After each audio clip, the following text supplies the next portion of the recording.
Welcome to Testify. Join us today for a summary on the book of Galatians. Galatians was addressed to a number of churches in the region of Galatia, where Paul had traveled on one of his missionary journeys. He wrote this important letter from a place of deep passion as well as frustration. The events described in Galatians take place in the Roman province called Galatia.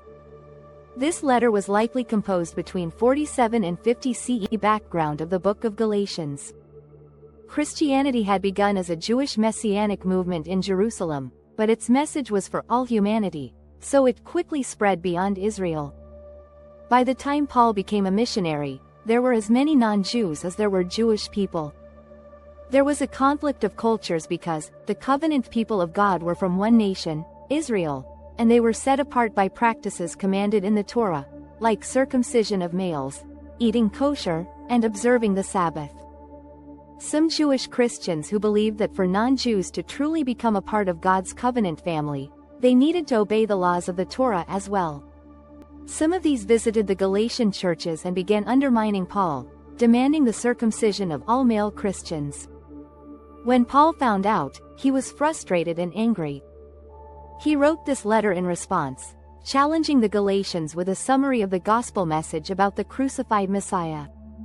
He argues that this gospel is what creates the new, multi-ethnic family of God, truly transforming people through the presence and power of Jesus' Spirit. Galatians chapter 1 and 2. A new covenant family through Jesus. Paul expresses his disappointment that the Galatians were following a different gospel from the one he taught them. Paul defends the authenticity of his message and authority as an apostle, reminding them that he was commissioned by the risen Jesus himself to go into the non-Jewish world. Paul says that it was only much later that he went to Jerusalem to consult the other apostles, like Peter and James. When he told them that he was not requiring non-Jewish Christians to be circumcised or eat kosher, they were in full support. However, the tension ran deeper when Peter came to visit Antioch and saw all these non-Jewish Christians. Peter was perfectly fine with eating and mingling with them, but the Jewish Christians showed up in town. Peter caved under the pressure. He stopped eating with the uncircumcised Christians and even started to avoid them. Paul confronted Peter and accused him of hypocrisy as well as going against the gospel. To Paul, demanding that these new Christians become circumcised and Torah observant is a betrayal of the gospel. In Paul's words, people are not justified by the works of the Torah, but rather by the faith of Jesus the Messiah, and we have faith in the Messiah Jesus. When God declares that someone is in a right relationship with him, it means that they're forgiven, given a place in God's family, and in the process of being transformed by God's grace.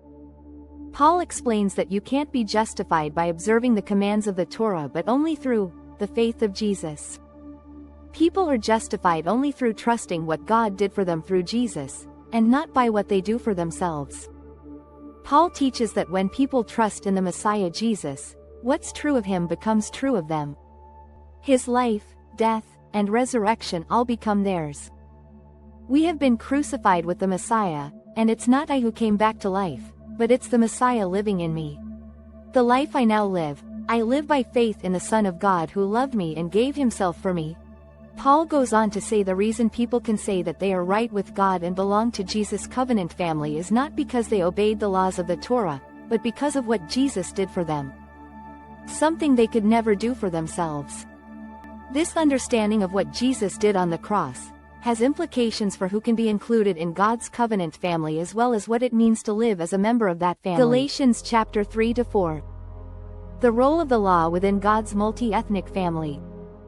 Paul turns back to the stories about Abraham, recalling how he was justified and declared righteous before God, for simply having faith and trusting in God's promise, that one day all nations would find God's blessing through him. God's purpose was always to have one large, multi-ethnic family of people who relate to him on the basis of faith, not the laws of the Torah. This line of thought raises an important question. If God's plan was always to have a multi-ethnic family, why did he give the laws of the Torah to Israel in the first place? He observes that the laws of the Torah were given to Israel at Mount Sinai, long after God's promise to Abraham. God had always intended the laws to be a temporary measure. Paul says the laws had both a negative and positive role. Negatively, the laws acted like a magnifying glass on Israel's sin, exposing how Israel shared in the sinful nature and constantly rebelled against God. The laws had a positive impact as well, keeping Israel in line until the coming of the promised offspring of Abraham, Jesus the Messiah. Once the Messiah came, he fulfilled the purpose of the laws on Israel's behalf. For Paul, requiring non-Jewish Christians to observe the Torah just doesn't make sense. It's acting as if Jesus didn't fulfill God's promise or deal with our sins. It neglects the new freedom gained through Jesus' resurrection and the gift of the Spirit, and it limits God's promise and blessing to our ethnic family. Galatians chapter 5-6.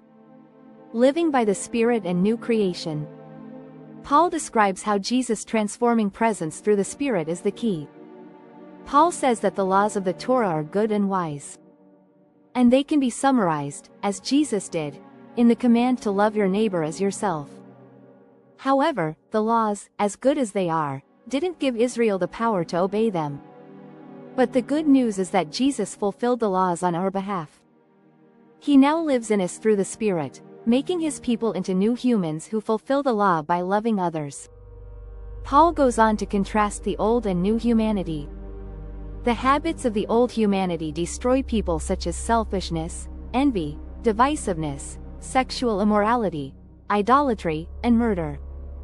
While the laws of the Torah prohibited these behaviors, Jesus is the one who put them to death on the cross.